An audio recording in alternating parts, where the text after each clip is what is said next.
what do Ukrainian soldiers think about the Abrams tank, and just how does it stack up against Russia's best. I'm Paul, U.S. Army combat veteran. We're taking a look at some interviews coming to us from Reuters from the Donetsk region. So let's get right into it. As you can see, I've skipped ahead 8 seconds because they start this off with some combat footage. And as you guys probably know, YouTube hates combat footage. Ну, старіший, да? Знаєш, краще б заграничну, мабуть, техніку. Вона більш броньована і більш ефективна, мені кажеться. Леопард мені... You have to remember, guys, the T-72 was designed, right, and that's the primary vehicle in this conflict that Ukraine has been operating, but it was designed, let's see, in 1970, well, 2 or 3, obviously, originally conceived in 67. There's been about 25,000 T-72s built, but it's an old steel composite armor with some reactive armor they kind of strap onto afterward. It has a fairly limited operational range of just 300 miles, right? A pretty brisk max speed, 37 to 47. But when we compare it to the Abrams, it's just night and day. Abrams obviously designed right in the same year, 72 to 75, so a little bit later, sporting a composite armor, a much longer operational range. Nearly, let's see, we're talking about 290 miles versus, 265. Actually, the T-72, slightly longer mileage. Interesting. But it's hard to overstate just the size and protection of these tanks, right? You're looking at about 63 tons to a T-72's 41 tons. So just absolutely packing a way bigger wallop. And a much, you could see, heavier weapon system, 120 millimeter main gun to, again, a 125 millimeter Soviet-made gun.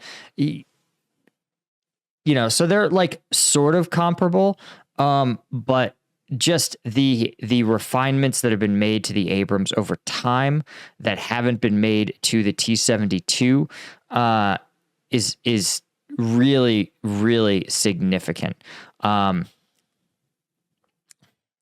And you can see they've got some of these later models where they've added some of the reactive armor for the T-72s, slat screens, right? New ammunition, automatic transmission, some digital displays, that sort of thing. But again, the M1A really has been proven in combat in a number of venues, right? So it's a top tier main battle tank, truly vastly superior to the T-72 in many of the ways that are most important.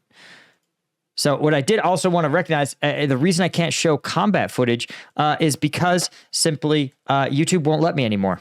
YouTube and Patreon both gave me the boot. So if you're interested in seeing my weekly, actually bi-weekly combat footage updates, every Tuesday and Thursday, I go search the internet for the latest combat footage, and I do a deep dive analysis. We find the location, we assess the gear, the tactics, everything that's happening. It's the best insight we can get into the front lines. So if you're interested in getting access to that and supporting the channel, you want to check us out on combatvetnews.com. Any one of these tiers is going to get you access to the members only content. I can't even show you the thumbnails. That's how strict YouTube has become. But of course, if you're interested in getting special recognition, right, to the supporters, like the lieutenant tier members who get the shout out at the end of every video, or even the colonel tier members who are just like the Alpha Chad mega heroes who really support the channel.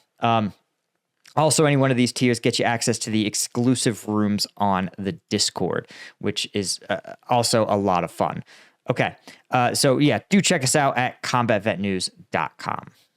Друзі розказували, які вчились на леопардах, та були на штурмах теж. То вони розказували, що 72-ки орківські шиють як. Right, and this is one of the keys here of this composite armor versus this steel armor is that the Leopard tanks were designed to fight T-72s. Hunting T-72s is what they do. And we saw a statistic recently that said that Western tanks, just 5% of the tanks destroyed, Western tanks destroyed in Ukraine, have been destroyed by enemy tank engagements, right? So 95% success rate when it comes to tank-on-tank warfare. But the vast majority of tanks are destroyed and damaged by mines, anti-tank weapons, and other sort of asymmetric engagements. Каструлю, напевно. Бистро. 1-2 снаряди і все, її немає. Абрамси ми ще не бачили їх в ділі. Думаю, теж, напевно, буде нормальний танк. Та нормально буде робити. But one of the things that the Soviets made in terms of their trade-off with their T-72s and a lot of their armored vehicles is there's a big emphasis on maintenance, right? The Soviet experience in World War II, where their industrial capacities were damaged very badly and it really strained to keep war material in the fight, meant that the Soviets always thought about the logistical tail of a system. So yes, you have this T-72 and many of its systems aren't nearly as functional as the Abrams, but what the Abrams is very expensive and very intensive to maintain, whereas T-72s have a reputation of basically running under all circumstances, being very easy to repair with relatively simple tools and equipment.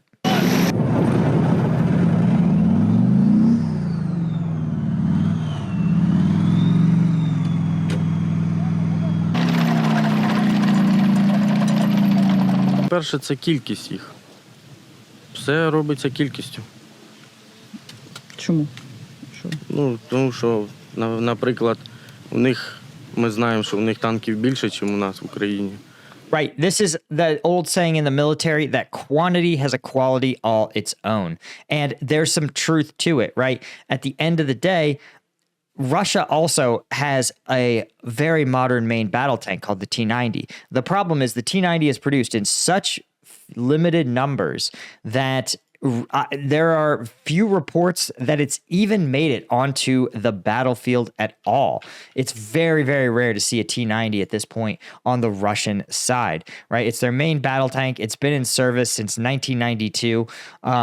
Costing just $2.5 million, but up to $6 million now. But there's only been about 4,000 produced, and at least a third of those are actually licensed and produced in and by India. So you're talking about just a tiny, tiny fraction of, remember, this is something like 6 times as many T-72s have been fielded as T-90s. So yeah, it's good, but it's not, excuse me, it's not making a difference, right? There's not enough of them to make a meaningful difference on the battlefield, right?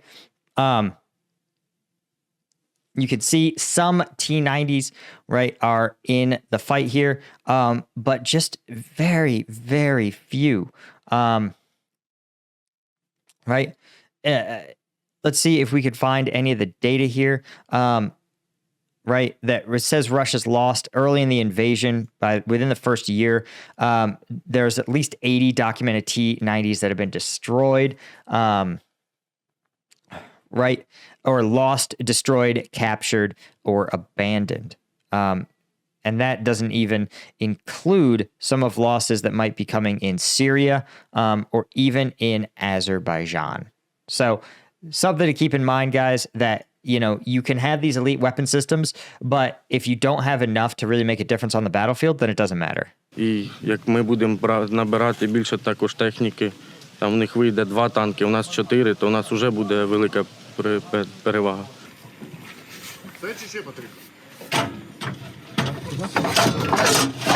Just look at, by the way, I want to point out this like what feels to me like a very dangerous loading procedure in this T-72.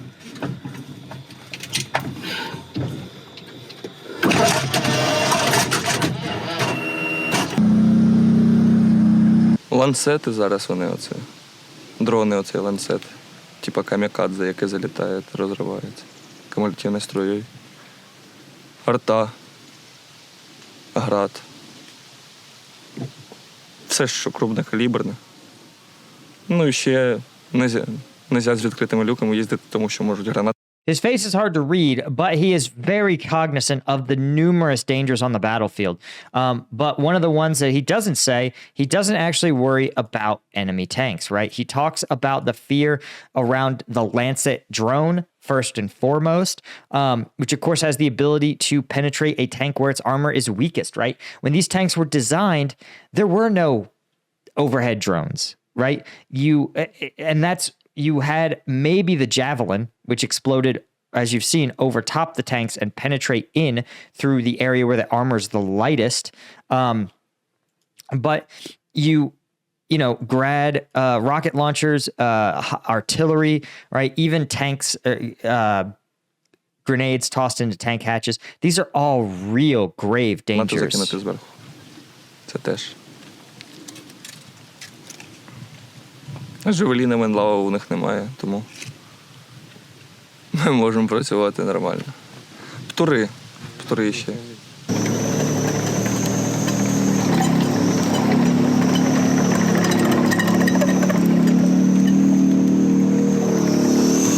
Нам би більше боєприпасів і вогневих засобів. Це тобто танки, артилерія, літаки. Ну і живої сили нам би. Бо хлопці, піхота, вони також. Yep, this is the real deal, man. Like, Russia knows that you can win a war with quantity. Quantity can win wars. And right now, that is their focus. They seem to be employing large numbers, very low training, very basic equipment, but they are now appear to be able to get real bulletproof vests, real plate carriers, helmets that actually have some ballistic rating and ballistic protection.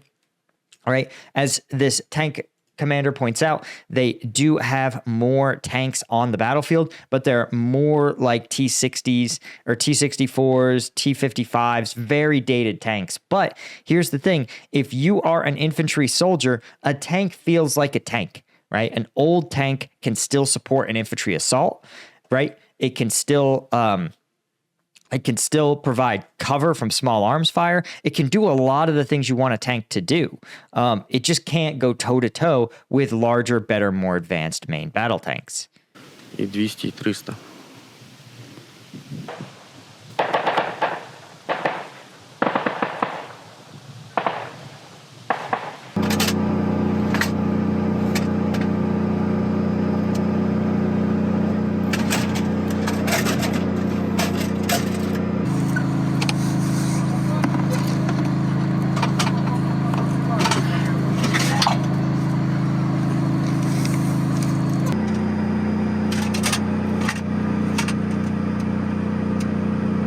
So I actually think they're just loading rounds into the ammunition compartment.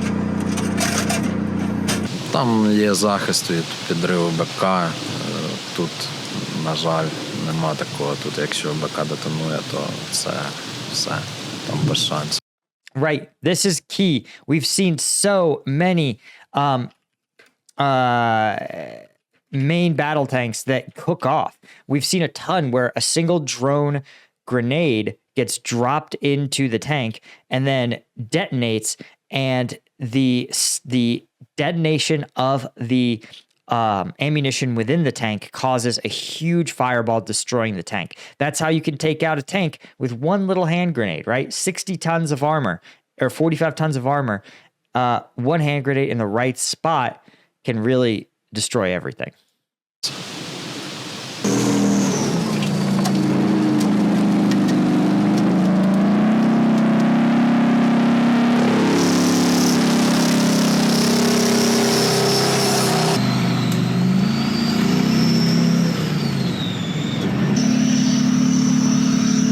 All right. Yep.